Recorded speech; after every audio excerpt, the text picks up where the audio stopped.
반갑습니다. 이렇게 많은 분들 앞에 서니까 약간 좀 어떻게 해야 될지 잘 모르겠습니다. 저에게 이 주제를 해달라고 연락이 왔을 때 사실은 좀 제가 할 주제는 아닌 것 같아가지고 걱정이 많았어요.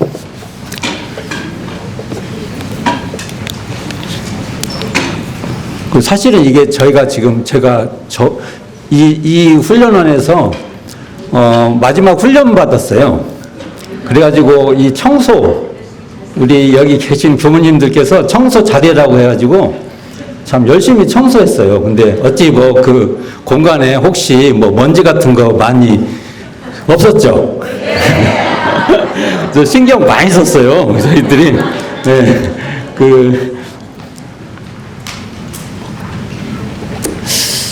어쨌든 저희들이 생사윤회관, 소태산 대종사의 생사윤회관을 살펴본다는 것은 저희들이 피할 수 없는 길이기도 하지만 또 함부로 또 말할 수 있는 내용도 못 됩니다. 그러나 이제 저도 지금 교당에 제를 지내야 돼요. 일요일 날. 그럼 교무들은 필연적으로 제를 지냅니다. 제를 지내면 그곳에 오신 분들에게 어떤 이야기를 해야 돼요. 무슨 이야기냐면 생사관에 대한 얘기를 해야 됩니다.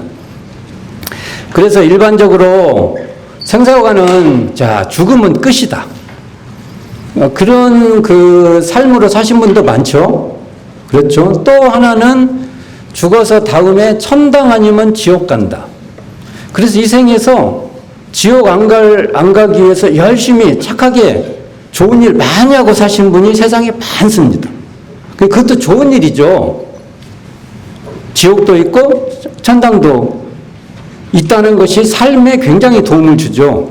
그 다음에 저희들이 보통 삼생설에서 다생이 있다. 이 생이만 끝나지 않고 여러 생을 통해서 살아가는데 좋은 인연으로 우리가 계속 만날 수도 있고 까딱 잘못하면 안 좋은 인연으로 또 만날 수 있다. 이런 생사관이 있어요. 생사관을 천도제를 지낼 때 어떤 말씀을 드려야 돼요.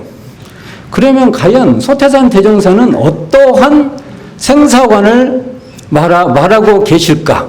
이걸 제가 잘 설명을 해야 돼요. 그러나 사실은 제가 교당에서 제가 속으로 의도연마하고 제가 고민했던 얘기를 다 할 수 없어요. 왜 그러냐면 거기에는 기대함이 있어요. 그곳에 오신 분들의 기대치가 있어요. 그래서 저희들이 예를 들면 교리체제가 있어요. 대종사님께서 생사에 대한 저희 대종령의 천덕품의 내용이 있어요. 그 내용과 교화 현장에서 교화라는 내용하고 딱 일치할 수가 없어요. 욕구가 달라요. 오시는 분의 욕구가 다 틀려요. 그러나 교무는 소태산 대종사께서 말씀해 주신 이 교리체제가 교화의 방향과 가깝게 가도록 하는 게 한편으로 교무가 해야 될 중요한 일입니다. 그러나 또 한편으로는 그곳에 오는 분들의 마음에 또 잘 연결고리가 안 되면은 그게 또 교화에 굉장히 또 치명타가 됩니다. 그래서 교당 현실은 이렇습니다. 교당에는 백중을 지내는 곳도 꽤나 있어요. 그러나 원불교에서 생사관에서 백중을 지내는 것은 상당히 교리적 체제로 문제의 발생 소재가 있어요. 그러나 그렇다고 해서 또 그것을 또 전부 다 문제시할 수도 없습니다. 또 이런 고민이 있는데 그러기 위해서 이 시간에는 제가 좀 원론적인 얘기를 해볼까 합니다. 그래서 너무 재밌는 얘기가 안 될 거예요. 그러나 원론적인 얘기를 한번 해볼 거예요. 한번 생각해 보시라. 이 얘기를 합니다. 그래서 여기 교재를 보면 제가 양이 많죠. 교재가. 원고를 엄청 써놨어요. 읽어보시라고 써놓은 겁니다. 첫 번째 소태산 대종사께서 생사윤회에 관련된 그 법문이 있습니다. 제가 한 14편 정도를 실어놨어요. 중요하게 했기 때문에. 이 내용을 다 말할 수는 없고, 가장 중요한 것은 일상수행요법입니다. 일상수행요법이 일원상 서원문입니다. 일원상 서원문에 무상으로 보면부터 출발하죠. 무상으로 보면 우리가 잘 하죠. 항상 독송을 하니까. 우주의 성조개공과 만물의 생로병사와 사생의 심신작용을 따라, 자, 이걸 어떻게 끊어야 되냐 이거예요. 이 중요합니다. 무엇 때문에 중요하냐? 뒤에 사생의 심신작용을 따라 육도로 변화를 시켜 혹은 진급으로 혹은 간급으로 혹은 은생형으로 혹은 해생형으로, 진급, 간급, 은생의 해생어운이 어디에 영향을 미치냐 이거예요. 우주만유에 영향을 미칠까? 생로병사에 영향을 미칠까? 우리 사생의 심신작용에 영향을 미칠까? 이 논의에 따라서 이게 번역이 달라져 버립니다. 외국으로 나가면 번역이 달라지고 우리의 태도도 달라집니다. 이건 저의 의견입니다. 제가 이거 끊어놨죠? 우주의 성주 계공 여기서 끊고, 만문의 생로병사 여기서 끊고, 그럼 이건 이제 독립된 그 관계예요. 사생의 심신작용을 따라 육도로 변화를 시켜 혹은 진급, 혹은 간급, 혹은 은생의, 혹은 해생어운. 그래서 저는 진급, 간급, 은생의, 해생어운은 어디에서만 해당되냐? 사생의 심신작용에만 해당된다. 반대 의견이 있어요. 반대 의견에 따라 이게 해석이 달라져요. 저는 그런다는 거예요, 저는. 그래서 왜 그래? 그러면 그 뒤에 이와 같이 이렇게 돼 있어요. 사실은 국문법상 이와 같이는 빼도 됩니다. 빼도 말이 돼요. 근데 이와 같이 있다는 건 저는 이 세 개를 나눴어요. 우주의 성조계공, 만물의 생로병사, 사생의 심신작용, 이거 이렇게 이와 같이 이렇게 받아들인다는 거예요. 이걸 다 받는 말이다는 겁니다. 그래서 저는 왜 그래요? 육도로 변화를 시키는 곳에 진급, 간급이 있고 은생의, 해생원이 있다는 이 육도 변화, 생사의 과정에서의 육도 변화를 사생의 심신작용에 한정시켜서 이야기를 한다는 게, 이제 이걸 같이 읽어도 어떻게 읽냐에 따라 달라지니까 제가 먼저 말씀을 드린 거예요. 제 의견을 말씀을 드리는 거예요. 그리고 변이품 6장에 보면 진간급 얘기가 나와요. 어떤 진간급이냐? 과연 천지의 진간급 얘기가 나오는데, 저는 여기에 천지는 인간 세상의 천지, 문명 세계의 천지로 저는 읽습니다. 거기에 조선은 어떠냐는 얘기가 나오는데, 그것은 대자연의 그 진간급을 말하는 게 아니라 우리 인간 세상의 진간급을 말하고 있다. 이렇게 한정돼서 제가 말을 합니다, 일단. 자, 그 뒤에 뭐 여러 이야기가 있는데 한번 읽어보시면 좋겠고, 그러니까, 생사와 윤회에는 분명히 대종사님은 다생을 얘기합니다. 다생은 원불교에서 불법의 주체를 할 때 다생을 얘기를 안 하면 이제 곤란해져요. 교법 체제에 곤란해집니다. 그래서 다생이 얘기를 하는데, 그러면 내생을 말하는 거예요, 내생. 그런데 대종사님은 재미있게요, 정전에서는요, 내생 얘기 안 합니다. 자, 이게 이제 저희들에게 풀어야 될 숙제예요. 대종경에서는 내생, 뭐 이렇게 다생 얘기가 나와요. 근데 정전에서는 말씀 안 하세요. 유추할 수는 있어요. 유추. 후생, 뭐 이렇게 유추할 수는 있어도 직접적이지 않아요. 그 얘기는 뭐예요? 현생에서 얘기하겠다 이겁니다. 문제의 해결을 현생에서 중심을 안 두면 취급하지 않겠다는 소태선의 뜻인 것 같습니다. 내생도 현생의 문제로서 풀어가겠다. 내생을 목적으로 하는 것은 중심에 안 두겠다. 그것을 이야기를 안 하는 건 아니에요. 그것을 얘기는 하지만 문제 해결의 방법은 현생, 지금 삶에서 말을 하겠다. 이게 소태산 대종사의 뜻이라고 저는 봅니다. 그런 의미에서 한번 이 내용을 쭉 한번 살펴보세요. 그렇다면 현생, 지금 문제로 삼겠다고 한다면 어떤 것이 주체가 되냐고 하면은 우리의 마음에 심신작용하니까 현재의 우리의 심신작용입니다. 그래서 사생도요, 예를 들면 태생, 그러면 사생도 이 마음의 문제로 하면 습관에 고착된 마음 상태. 제가 여기 유인물에 나와요. 난생, 어리석은 껍질에 갇힌 마음 상태, 습생, 사견에 젖은 마음 상태, 화생, 보통 화생 하면은, 신 같은 거요. 저희들이 화생하면 뭐 번데기 뭐 이런 건데, 원래 뜻은 근거 없이 이렇게 생기는 거예요. 그러니까 우리가 보통 도깨비 같은 게 대표적으로 굳이 우리가 설명하면 화생 같은 거겠죠. 근데 이걸 마음으로 말을 하면은 근거 없이 휘둘리는 마음 상태. 뭐가 근거가 없어요. 이리 갔다 저리 갔다 막 그런. 자, 그리고 우리 이런 쌍의 진리에 보면은 이 관계되는 말이 이런 말이 나와요. 생멸결함의 변함이 없는 자리, 선악업보가 끊어진 자리. 그런데 또 다른 한편으로는 선악업보의 차별이 생겨나는 것. 선악업보가 끊어진 자리이면서 선악업보가 생겨나는 자리가 이런상 진리예요. 이런상 진리를 선악업보가 끊어진 자리로만 얘기하면은 그건 반쪽만 말한 겁니다. 자, 이게 이런상의 진리를 구체적으로 설명하신 내용이 이런상 진리와 그 운용법이라고 해서 정산종사께서 원강 제8호에 실린 내용을 보면 더 자세합니다. 여기서 이렇게 나와요.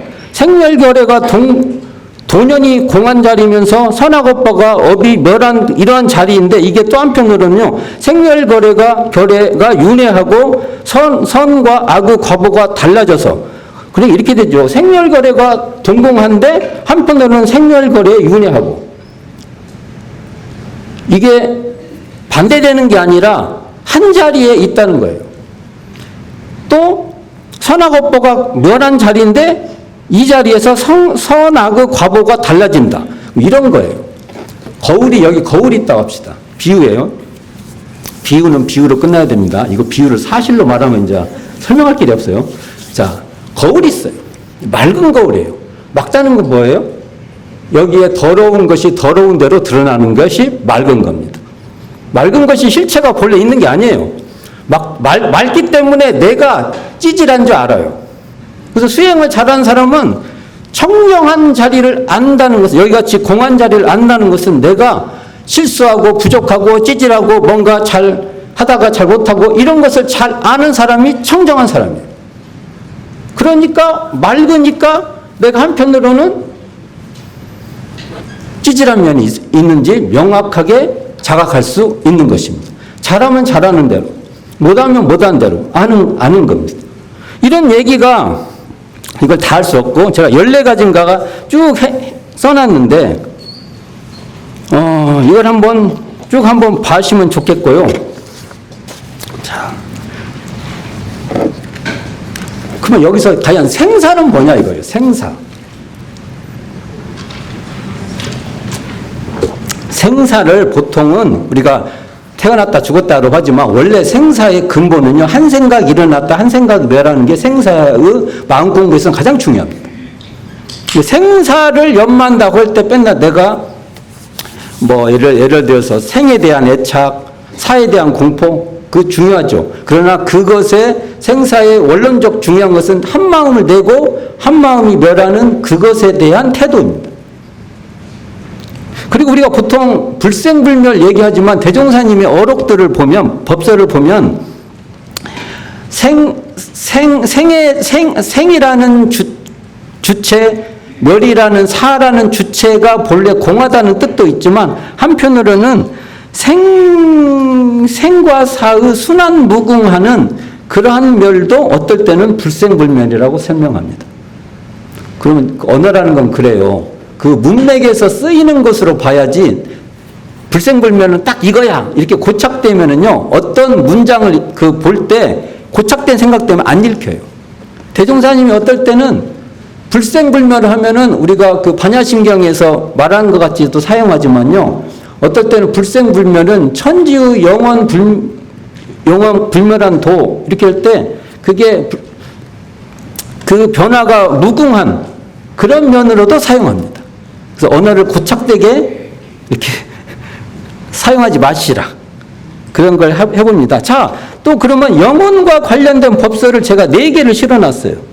4개. 그래서 이 중에 이런 말이 있어요. 우리가 죽어도 그 영혼이요 살아도 그 영혼이건만. 이런 말도 있고, 영혼은 영원 불멸하여 길이 생사가 없나니.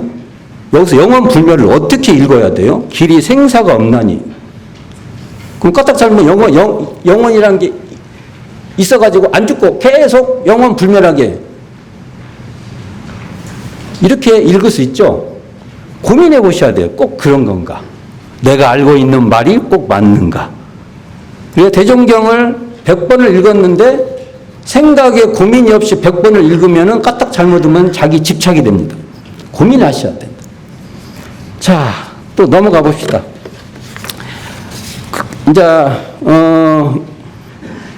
그 다음에 그 대종경을 읽어보면 영식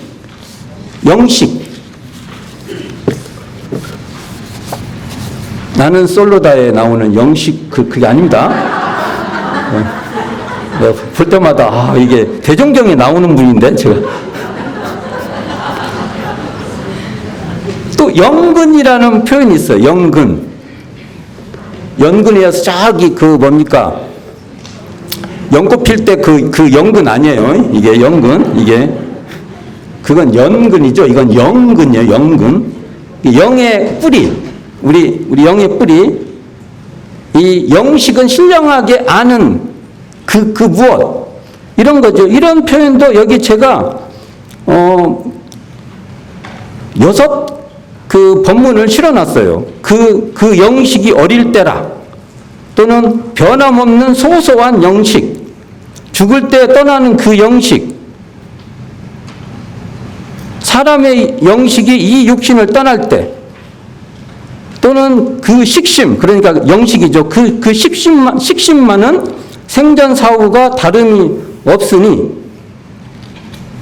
또는 영근에 별스러운 효과를 주지 못한다. 이게 꼭 나무에 거름하듯이 우리가 천도제를 지내고 할 때 우리가 정성이 없으면 그 영근에 별다른 효과가 없다. 뭐 이런 표현들이 쭉 나와요.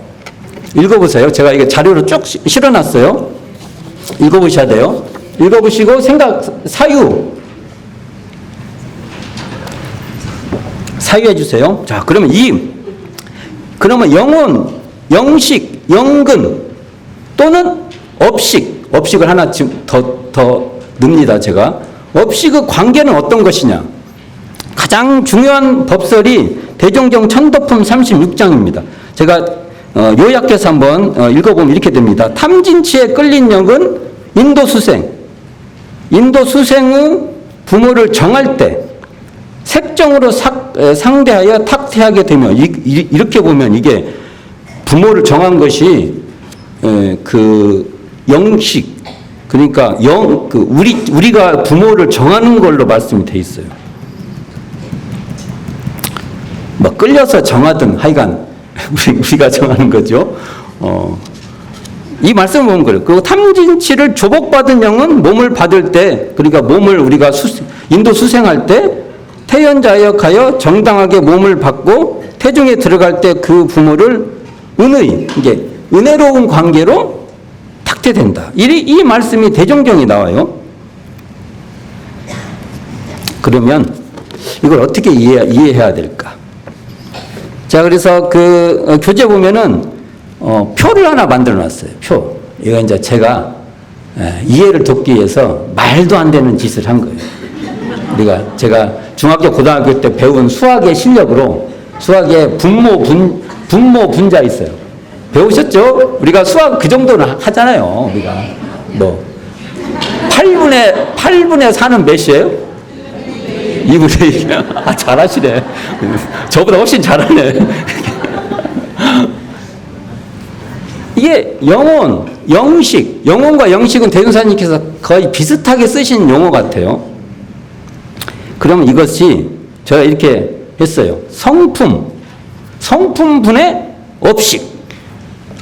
이해되세요? 이게 성품이 부모예요. 성품이 부모. 분의 업식. 업식이랑 우리가 업을 지어가면서나 생기는 우리들의 그겁니다. 이것이 영혼이기도 하고 다른 말로 또 하면 영식이라고 한다고 제가 그냥 이렇게 생표현을 쓰는 거예요. 생표. 이해를 돕기 위해서. 자, 그러면 과연 우리가 현재 우리가 영혼이라고 하기도 하고 영식이라고 하는 것이 어떻게 이해되냐 이거예요. 자, 이런 것이 하나 있어요. 이것이 계속 가는 것이냐. 죽으면 나라는 놈이 또 그대로 이렇게 가냐 이거. 그래서 하나 예를 들을게요. 촛불이 있다 합시다. 교당에 촛불 켜잖아요. 가서 촛불. 제가 부교무 때만 해도 촛불을 켜면 다른 교도님이 할머니가 오셔갖고 또 촛불을 끄고 또 새로 켜고. 요즘은 안 그래. 요즘 확실히. 요즘은 그거 뭡니까? 파라핀 그거 넣어가지고 확실히 그게 위력이 그것이 덜 느끼시나 봐. 근데 옛날 초는 소를 넣으면은 또 끄시고 또 키우시고 그래서 그 마음이 이해가 돼요. 또 그 마음이 이해가 안 되는 게 아니에요.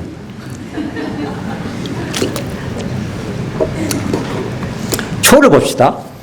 초를 켰어요. 옛날에 이제 촛불을 켤 때 성냥으로도 켜지만 아끼기 위해서 그 성냥 킨 돌에다가 다시 붙여가지고 해보셨죠? 붙여갖고 옆초에다 이렇게 붙여요. 그러면 이 초로 초리 붙을 때 이게 똑같은 거예요? 그럼 다른 거예요? 다르진 않지. 이거 없었으면 어떻게 이게 붙어요?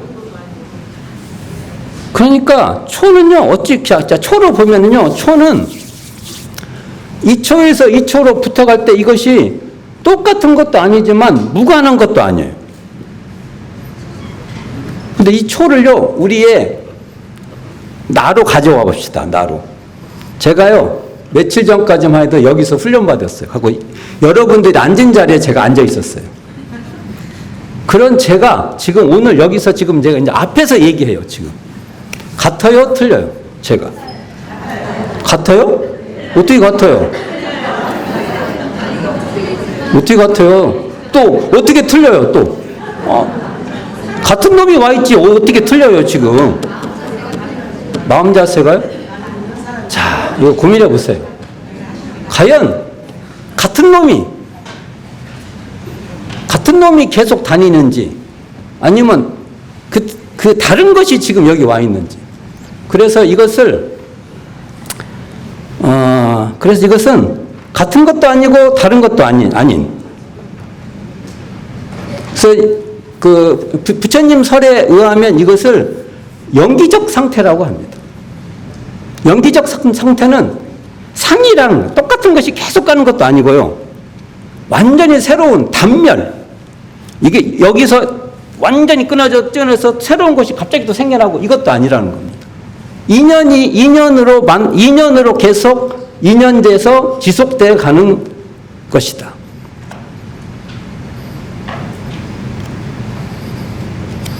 그래서 어려운 말을 하면 불교에 있는 말입니다. 유업보 무작자. 업보는 있는데 그 업보를 지은 놈은 없다. 이게 말이 돼요? 아니, 그 지은 놈이 없대요. 한번 고민해 보세요. 이런 말이 나온 그 의도가 있어요.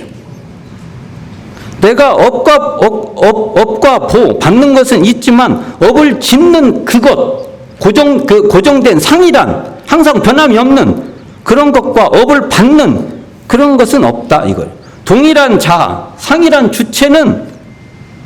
주체가 오늘에서 내일로 이생에서 내생으로 옮겨지는 게 아니라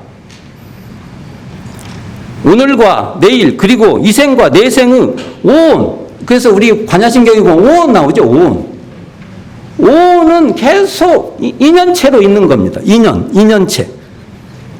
그렇게 이어진다. 이것을 그래서 불교에서 무아윤회라고 합니다. 아가 없다. 실체적 주체가 없다. 이걸 다른 말로 하면은요, 영기적 자아는 이게 인연된 자아는 있어도 실체적 자아, 항상 변함없는 그 무엇이 있어갖고 이건 없다. 이런 얘기를 하게 됩니다. 그래서 제가 여기 위에 도표를 했는데 밑에 부모가 성품이라고 했어요. 천도품에 보면요. 천도품에 어떤 게 나오냐면 성품 얘기가 한참 나와요. 한 열반 전후의 후생길 인도하는 법설 제가 맨날 이렇게 부직자 때는요. 옆에서 제가 어떤 종 칠 때도 있고 목탁 칠 때도 있어요. 그럼 종 칠 때 종 땡 치지 않습니까? 그러면 성품 얘기가 나와. 성품이라 하는 것은 갖고 번연청정한 성품이고서 아니 왜 천도제를 지내는데 이 성품 얘기가 나오자고 한참 이렇게 거기 빠져 있으면은 옆에 그 교무님께서 종치한테 안 치니까 빡 눌러요. 엇박자가 나겠다. 지금도 교무님 보면은 너는 좀 정신을 좀 차리고 살아라. 의문을 가져보세요. 왜 대종사님 천도 얘기 나오는데 성품 얘기가 나오냐고. 많죠, 양이? 거기에 보면 이렇게 나와요. 그 자리는 유도 아니요. 무도 아니요. 이게 무슨 말이에요? 그 중에서 그 있는 것이 위와 자동적으로 생겨나. 이걸 한마디로 말하면은 이론상 서문에 나오는 유무초으로 생사문을 이렇게 풀어주신 거예요. 그러면 유도 아니고 있다고 하면 없는 그것도 안 되고 없다고 해도 안 되고. 그런데 이게 생도 아니고 생사도 아닌데 또 생사 바깥으로 나가버리면 또 안 돼.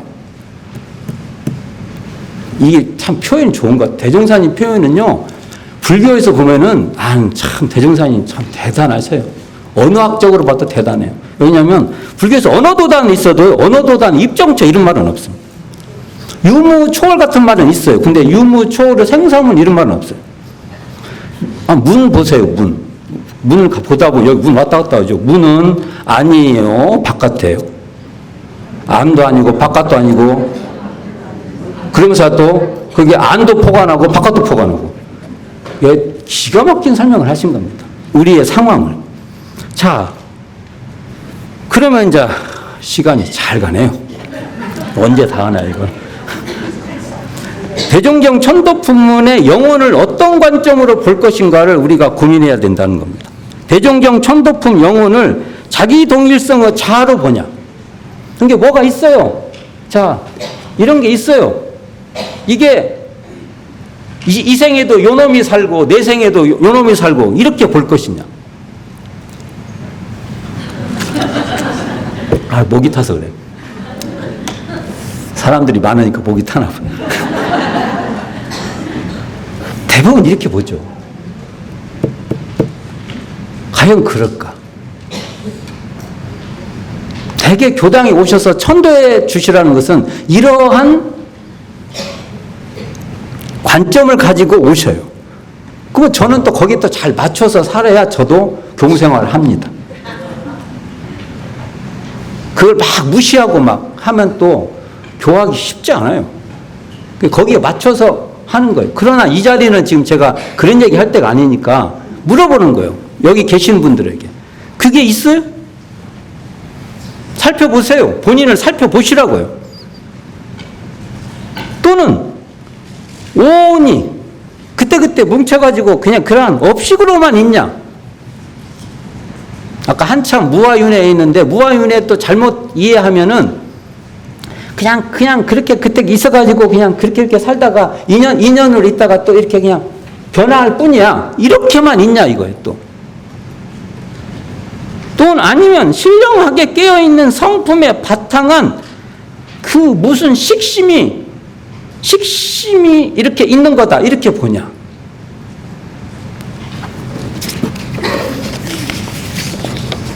시간이 없으니까 빨리빨리 나오겠습니다. 종산형사께서 종산형사 법어 원리편 12장에 성품, 정신, 마음, 뜻 이 관계를 설명해 주십니다. 저는 정신을 바로 우리가 정신 차린다, 정신을 챙긴다고 할 때 이 정신을 성품을 포괄한 마음의 경지라고 일단은 제가 그냥 전제합니다. 전제하고 갑니다. 그래서 성품에 하면서 성품에 바탕한 윤회를 자각하는 경지가 저는 정신이다. 이렇게 봅니다. 하고 나니까 무척 어려운 말이네요.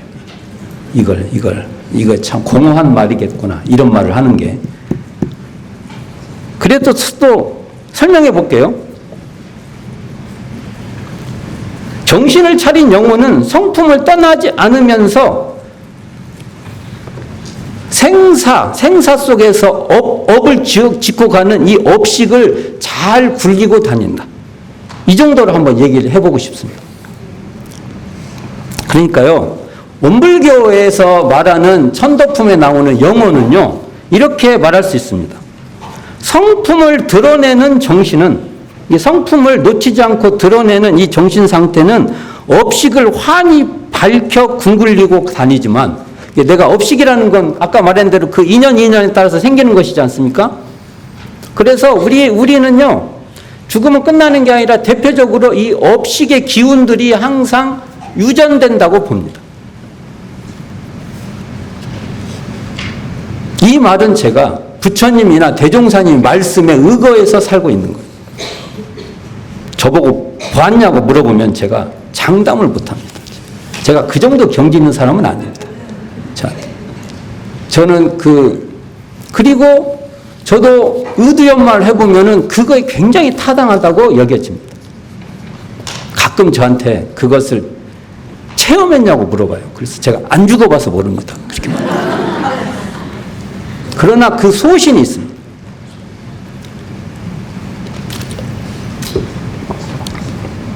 근데 만일 성품이 어두워지면 정신이 업식에 갇혀 굴려다니게 됩니다. 그래서 제가 아까 있지 않았습니까? 맞습니까? 분모, 분자에서 분모가 성품이고 분자가 뭐라고 했어요? 업식. 그것이 영혼이기도 하고 영식이기도 하다. 그러면 관계를 보세요. 분모를 몰라버려요. 분모가 그냥 땅속에 그쳐갖고 업식이라는 풀만 무성해요. 그러한 영혼은 그냥 끌려다니는 영혼이고, 이게 분모의 걸음이 잘 돼서 내가 이 분모의 걸음을 느끼면서 이렇게 잘 커요. 그것은 그러한 영혼이나 그러한 영식은 정신의 경지다. 정산용사님이 말씀하신 정신의 경지에 있는 영혼이다. 이렇게 말해보고 싶습니다. 그러니까 천도는요, 우리가 천도한다는 것은 영식이 성품을 여의지 않게 하는 것이며 업식을 영식에 끌리지 않도록 하는 것이다. 어려운 말이죠. 잘 생각해 보시면 좋겠습니다. 그러니까 영혼이라는 것은 업을 짓는 업력의 영향 속에 있는 업식의 영향도 있고요. 소소한, 밝고 밝은 성품이 바탕되어 있는 영식의 영역도 있는 이 두 가지가 교차되어 있는 그러한 시기다. 저는 이렇게 봅니다. 그래서 아까 하나만 생각하면 돼요. 제가 만든 그 분모 분자, 성품 분해 업식. 그래서 어떤 것은 이 성품이 사막이 돼버려요. 사막.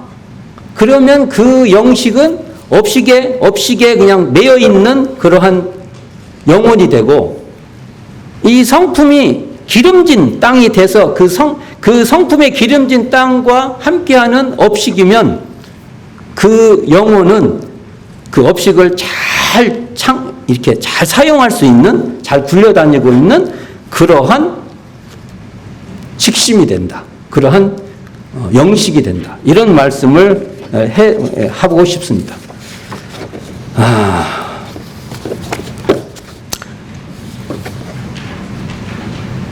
교재 보면 생사윤회와 관련된 일화가 있어요.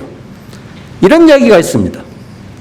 이게 후생설, 환생설에 대한 우려의 표현을 합니다. 우리는 웬만하면 누구가 누구의 후생이다, 누가 누구의 환생이다, 이런 말은 웬만하면 안 했으면 좋겠습니다. 왜 그러냐? 이론상에는 알 수가 없다고 되어 있습니다. 왜냐하면 폭포같이 막 그 업의 종자들이 유식학 같은 데 그렇게 나와 있어요. 유식 30소 이런 데 보면 업시운자가 막 폭포를 볼 수 있어요? 우리가 폭포를 본다는 것은 그냥 우리가 그냥 본다고 하는 거지 사실은 물이 무수히 떨어져요.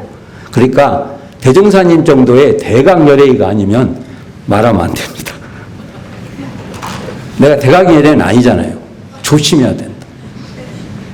근데 이런 말이 있어요. 한번 제가 읽어볼게요. 교재 보면 이게 그 천도교 교당 서울에 가면 수은회관이 있어요. 수은회관에 대종사님 가시니까 서울 사신 분들은 서울 교도님들은 수은회관에 가셔서 대종사님의 이 일화를 한번 떠올리는 게 좋습니다. 나는 그거 잘 몰라요 하면 안 돼요. 서울에 사시는 자격이 없어요. 그러면 이게 아니 대종사님이 가신 곳은 서울 계신 분들은 서울에 사시면 다 가봐야 돼요. 네. 자 거기서 가셔서 이런 말씀을 합니다.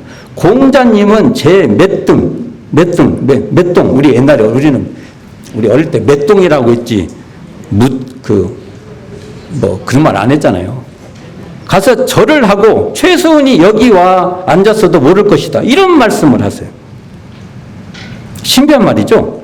그리고 나중에 이제 대종사님께서 조성광 선진님하고 거기 경주 가지 않습니까? 그 환갑기념 조성광 선진하고 그다음에 송벽조 정사중사님 아버님 갔는데 송벽조님 못 가세요. 근데 여기 가서 그 경주 쪽을 쭉 불국사 석굴암도 가보시고 경주도 가보시고 경주 그 오름 거기도 가보시고 그러다가 이제 거길 가요. 최수은 선생 묘소에 가서 참배를 하면서 혼잣말로 이렇게 말했대요.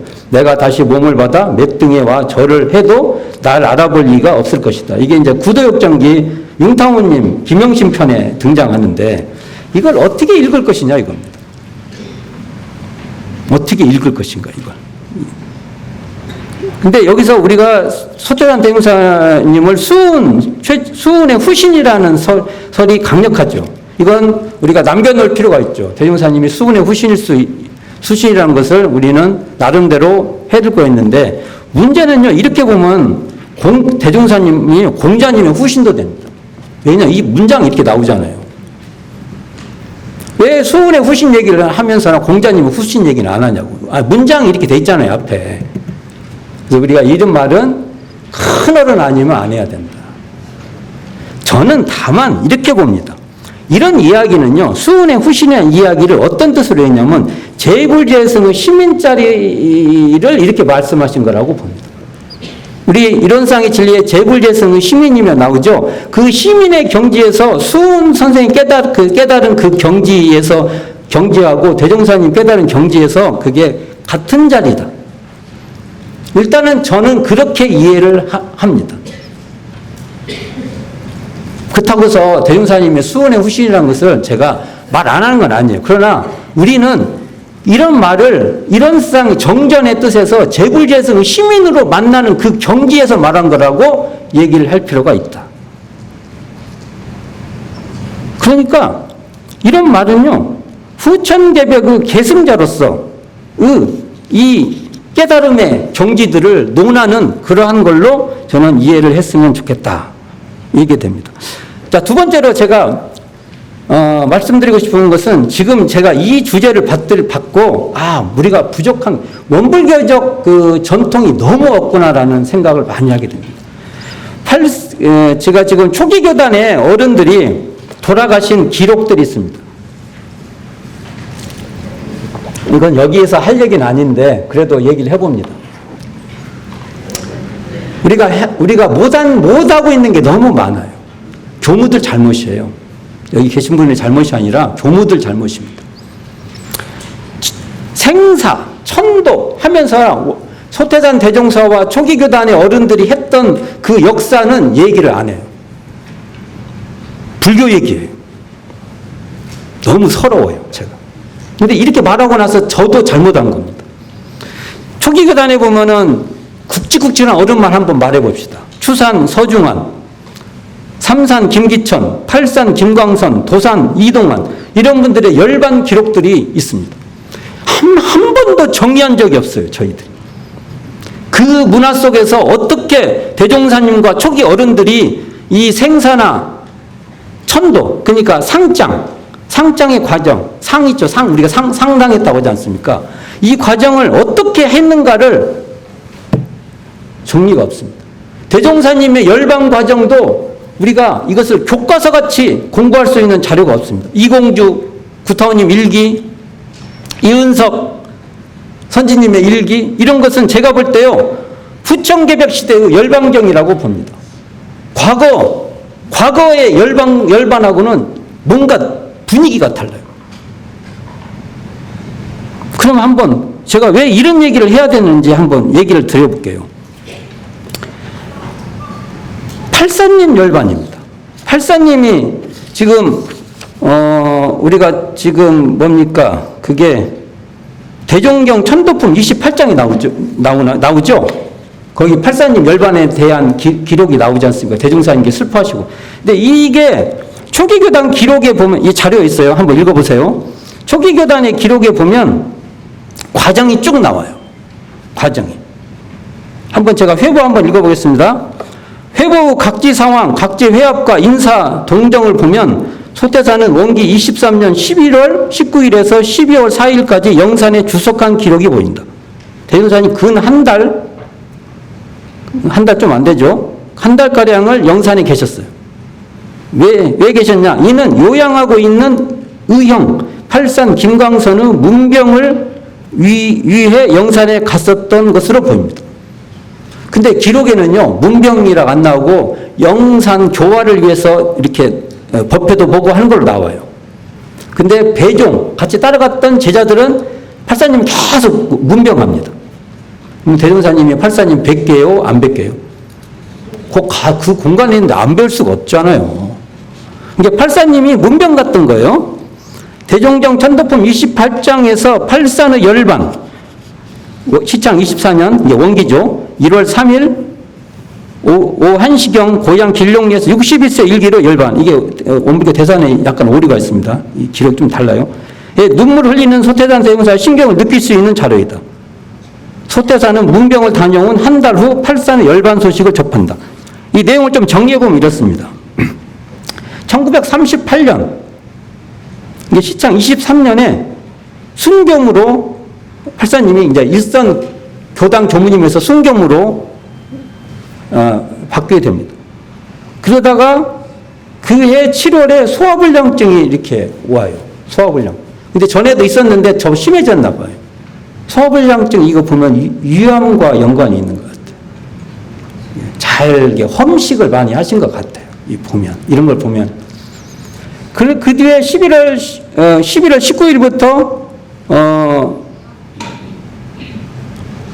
12월 4일 이 사이에 소태산 대종사가 영산행을 해서 영산에 계십니다.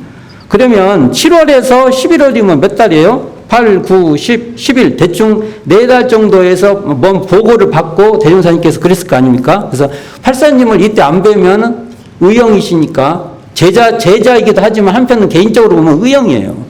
제가 듣기로는 대종사님께서 좀 불편한 이렇게 옷을 이렇게 속옷 같은 게 불편한 거 있으면 팔사님을 드렸대요.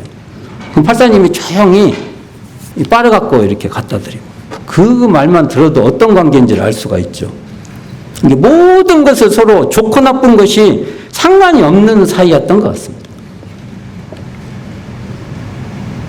그러다가 1939년 1월 3일 열반에 드시고 1월 8일 교단 전체장을 엽니다. 전체장. 우리 지금 교단장이라고 하나요? 지금은? 네. 그리고 그때 추도 및 착복식을 거행합니다. 이 과정이 있어요. 이 내용은 여기 지금 자료가 나오니까 이거 쭉 한번 읽어보세요. 요걸 읽으면 대종경 천도품 28장의 과정을 드라마로 쓸 수 있습니다. 언제 우리 원불교 제가 주가 누가 됐든지 이 과정을 드라마로 썼으면 좋겠습니다. 아름다운 광경이 많이 나와요. 거기서 나오는 추도문을 제가 몇 편을 실어놨죠? 1편, 2편, 3편, 4편을 실어놨는데 이걸 다 읽을 수도 없고 그래서 추도문이 있어요. 초기 교단에서 추도문을 읽는데 추도문에 결론 부분만 좀 읽어볼게요. 자, 박재봉 이분이 어떻게 했냐면 전일에 맹세하신 일편단심은 영겁을 통하여 본 회상에 거래하면서 요 거래 나오죠. 왜 우리의 열반은요 가셔갖고 저쪽으로 가시라고 안 해요. 또 오시라고요. 이거 그 교화 현장에서 말하면 싫어하시는 분이 있어요. 아, 힘든데 왜 또 오라고 합니까? 저보고 그거 빼달라고 해요. 제가 한 번 경험했어요. 그러면 또 제가 어떻게 말하게요? 충분히 쉬셨다가 또 오세요. 이렇게 말해요. 제가 또 오지 말라고 할 수는 없고. 그리고 이렇게 나오죠. 본회상에 거래하면서 이 공부 이 사업을 성취하실 줄 믿나이다. 초기 교단의 회보 제50호, 52호에 실린 내용이에요. 유성열 이분도 이렇게 말합니다. 마지막에 홀로 애통하고 홀로 발분하여 선생의 가신 길에 장애 없고 선생 오실 길에 지체 없기를 엎드려 비옵나이다. 이게 가셨다가 또 오시라는 내용이 이 당대에도 정확하게 표현되어 있습니다. 김정종 이분도 부디부디 안녕히 가셨다가 명춘 3월 호 시절에 그러니까 음력 3월이니까 요즘 4월이니까 그때가 가장 좋은 계절로 옛날부터 인식되는데 이때 호 시절에 마른 나무 꽃 피거든 다시 찾아오소서 이런 정서가 있습니다.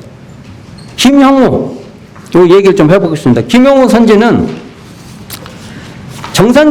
정산종사님이 팔사님을 이렇게 마지막 보내주는 과정이 기록되어 있습니다.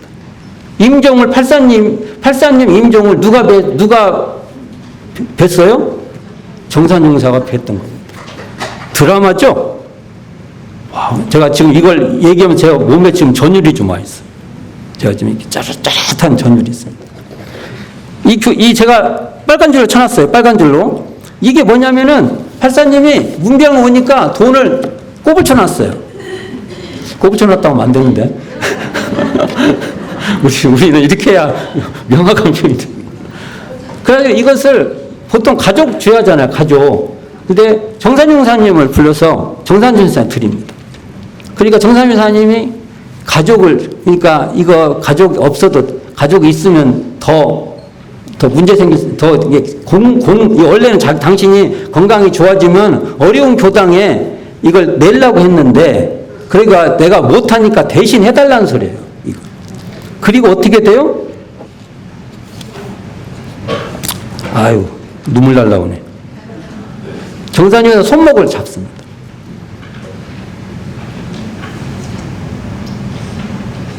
아유.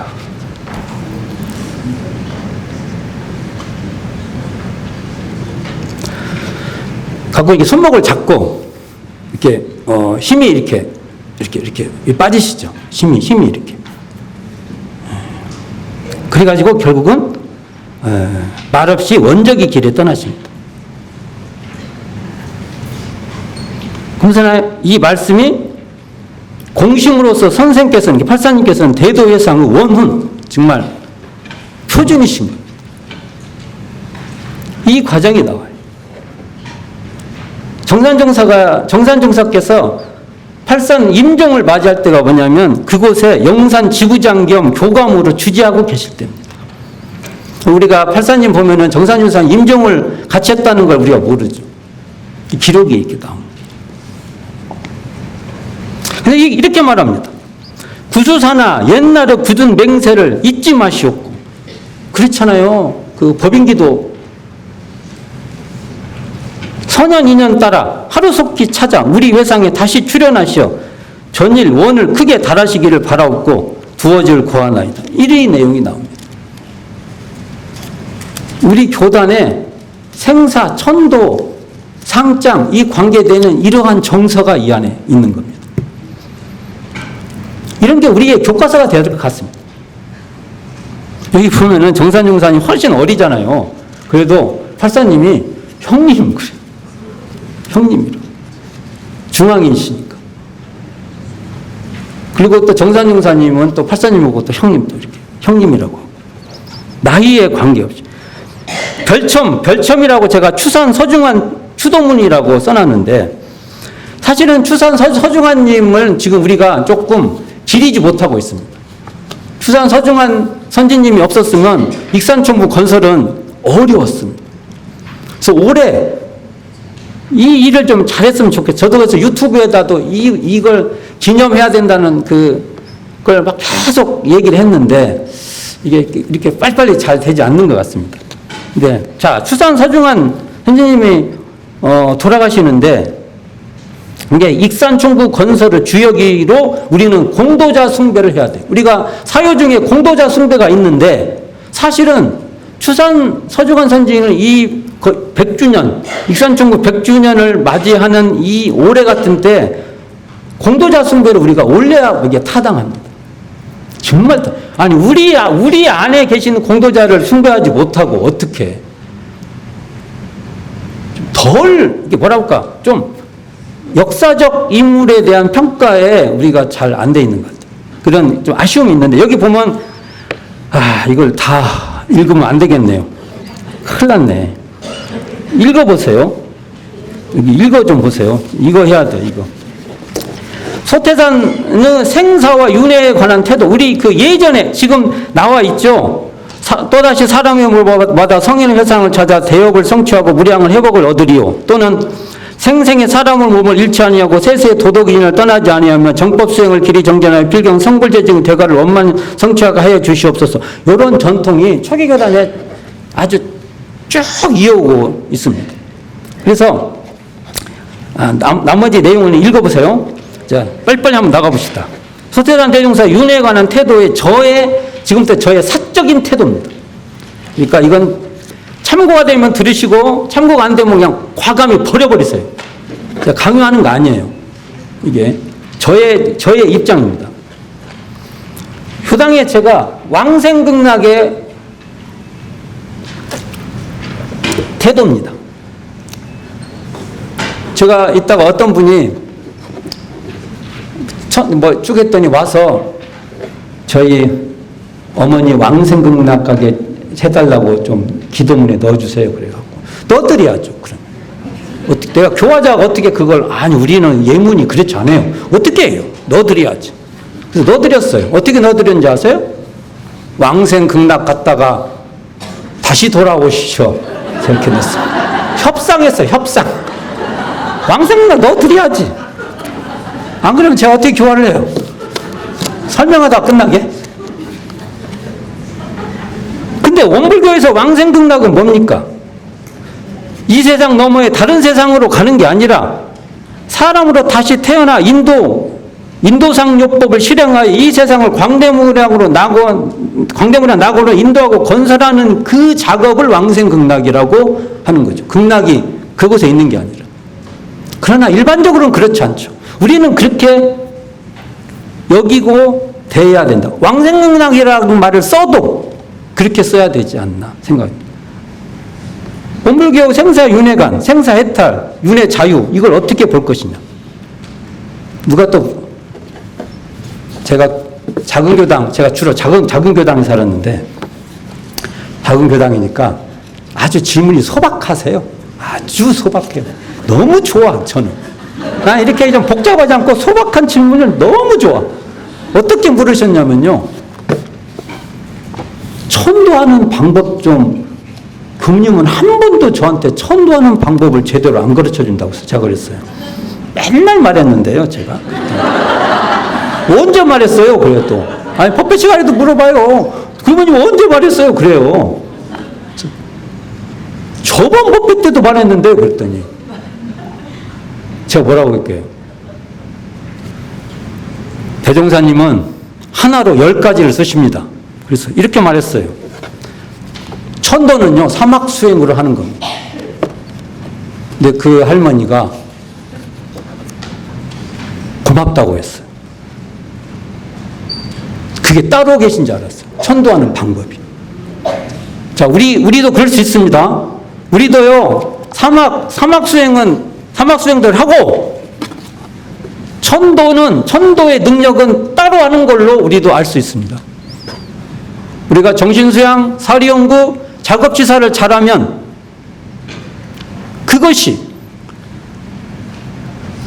생사의 경계 속에서도 그게 힘이 돼야 된다는 거. 우리는 이걸 한번 따져봐야 됩니다. 우리는 어떤 태도를 갖고 있는가. 제가 한번 이거 읽어보겠습니다. 소태사는 생사윤회가는 생멸거래에 끌려다닐 것이 아니라 생사거래를 궁굴리자는 것이다. 그러기 위해서는 생멸거래 중에 생멸거래에 물들지 않는 이런 쌍의 진리에 근원한 사막수행을 해야 한다는 것이다.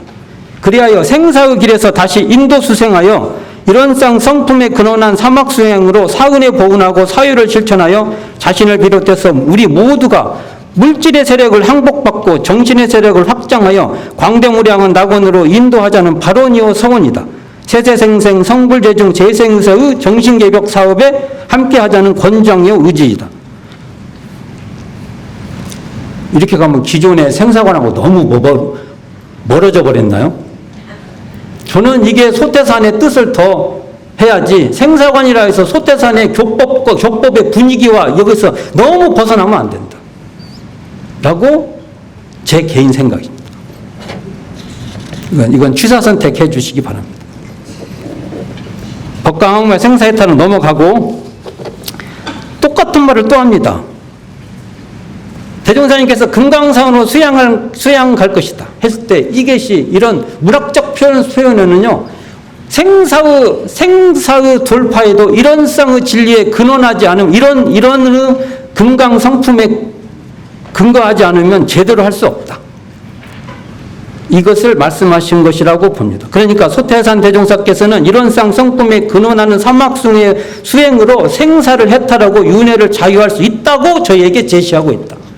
이렇게 정의하고 싶습니다. 그러니까 우리가 이런 쌍에 근원한 사막수행이 뭡니까 하고 물어보면 우리 엄불교 교리에서는 지금 이런 쌍의 진리는 이런 쌍의 진리고 사막수행은 따로따로 놀아요. 제가 한번 이론상 설명을 해볼게요.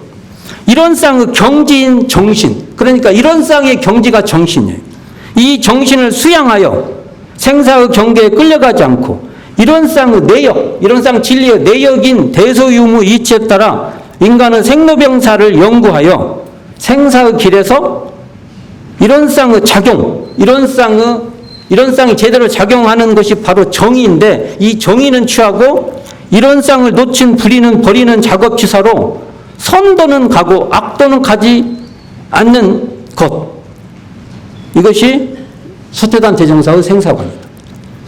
그래서 이처럼 사막수행으로 3대력을 얻어야 생사해탈과 윤회를 잘 굴려갈 수 있다는 것입니다.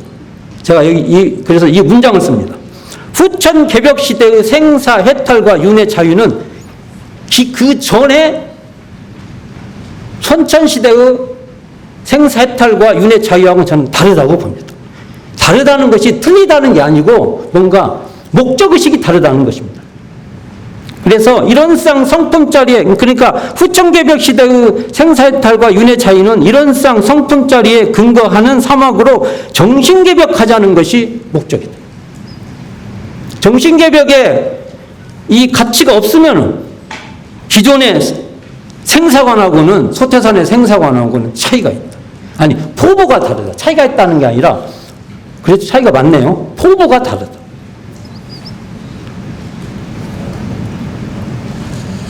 그러니까 3대력을 갖추어야 생사해탈과 윤회 자유도 제대로 될 수 있다.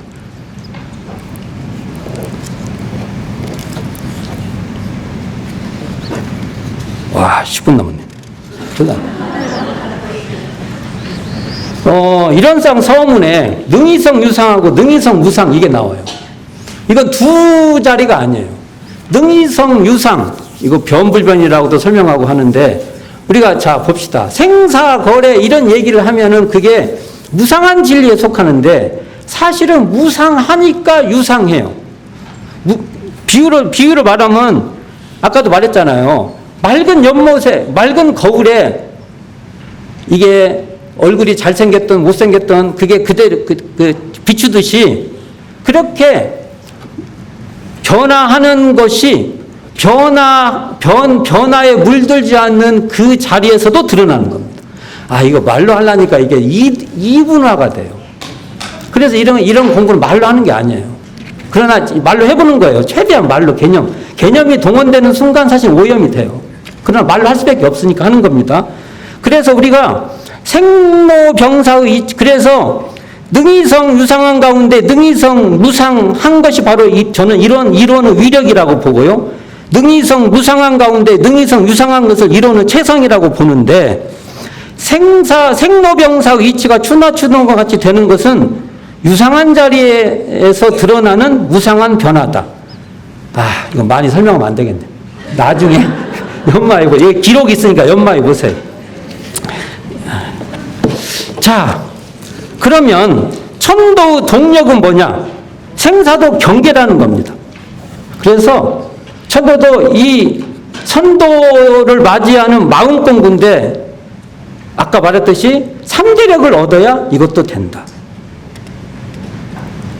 대종사님께서 정전에 세세생생이라는 말 하나가 조금 이렇게 삼세를 설명하는 표현이 있어요. 그러나 이 표현도 현세를 중심으로 하는 거니까 하고 있고, 이 말을 해야 되겠네요. 우리가 원불교적 생사윤회를 말할 때 대종사님은 이렇게 말합니다. 살고 죽는 문제를 일과 이치 가운데 나서 살다가 죽고 다시 나는 거, 이렇게 나옵니다. 이런 분위기 속에서 우리는 생사 문제도 접근해 주셔야 된다는 겁니다. 다분히 막 죽고 살아서 막 어떻게 되고 이것도 해야 되지만 대종사님 표현 이렇게 나와요. 우리 인생은 일과 이치 가운데 나서 일과 이치 가운데 살다가 일과 이치 가운데 죽고 다시 일과 이치 가운데 나는 것이다. 이런 게 소태산 대종사의 생사의 과정으로 우리는 연마해야 됩니다. 생사를 얘기하면서 이런 얘기를 잘 안 해요. 또 빨리 갑시다. 이 말은 해야 돼요. 영모정 시군능에 대한 문제점에 대해서 얘기하겠습니다. 옆에 가면 영모정 있죠? 거기 가면은 여성 전무 출신들의 이제 잔디장으로 됩니다. 그 과정이 이제 법타우님이 시작한 걸 제가 잘 알고 있는데, 제가 귀신같이 법타우님이 그 묻힌 자리에는 지금도 알아요. 진짜 내 눈에 딱 보여. 참 신기해. 그러니까 거기 어디에 묻혀도 관계인들은 다 안다. 그러니까 흔적이 없다고 서운해하지 마시라. 그 얘기를 하려고 하는 겁니다. 시군능을 보면요, 이게 지금 도골 선생이 쓴 거잖아요.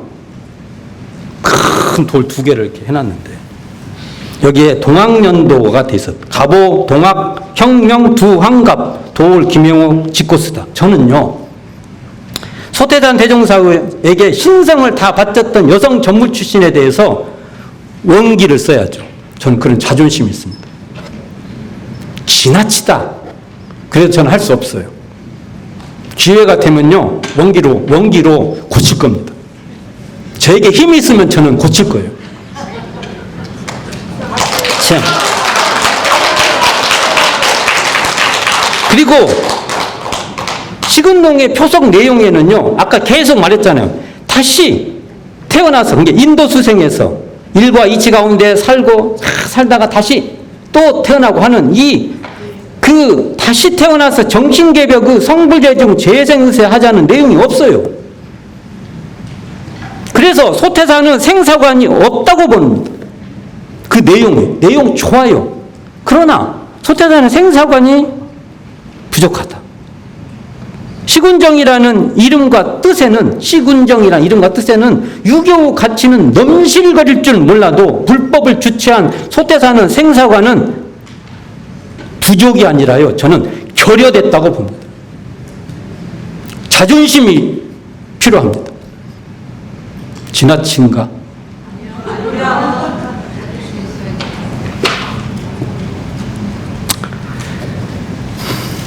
끝으로 끝맺는 건데, 소태산 대종사의 생사윤회가는 성품의 바탕을 두고 생사를 밝히고 있다. 성품 공부가 없는 천도는 위로, 그래서 교당의 천도가 까딱 잘못하면 위로 수준에 머물 수가 있습니다. 생사도 마음 공부입니다. 그러니까 마음 공부에 미진한 천도가, 그러면 이게 제대로 되려면 평소에 자신 천도를 시킬 수 있는 우리 교무들의 저부터 이게 해야 되는데 참 저부터 이게 사실은 많이 부족함이 있습니다.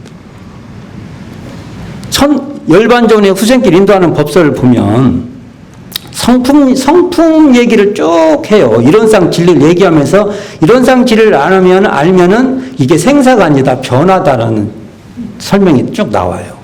이것을 어떻게 설명드리냐.